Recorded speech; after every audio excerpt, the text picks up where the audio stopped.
koya mana yadda za ka yi transfer kati ko data daga wayan kowane ne zuwa kan layinka. Da farko za ka shiga dial code ɗin wayanka ne kamar haka.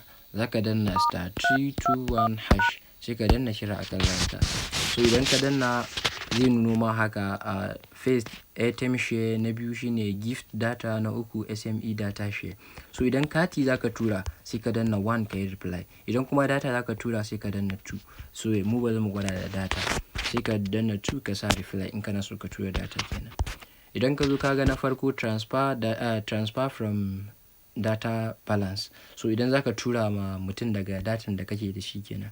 Buy for a friend idan za ka siya mai daga sim ɗinka kenan. Idan za ka siya daga sim ɗin da yake cikin wayan nan ka tura ma wani kenan. Request from friend za ka iya kuma requesting daga wani layi ka tura wa mutum cewa kana son data. Idan ya accepting za a kwasa daga nashi a zo a baka. So yanzu let's say transfer from data balance, daga datan da muke da shi za mu transfer. Let's say reply. So anan zai tambaye ka number da kake so ka tura ma datan kenan. Sai ka zaɓa number ka idan daga wayan wanda za ka tura sai ka danna reply. So kana danna reply gashi nan zai nuna ma adadin datan da za ka tura highest dai shine 5 gig. Daga 100 MB zuwa 5 gig. Sai ka danna wanda kake so ka tura. Let's say za mu tura 1 gig number 4 kenan.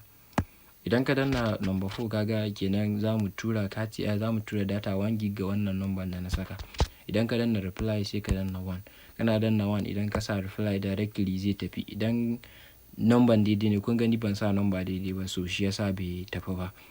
Idan number daidai ka saka directly za a cire kati datan daga wannan sim din a tura ma. So kar ku manta ku yi subscribe din channel din.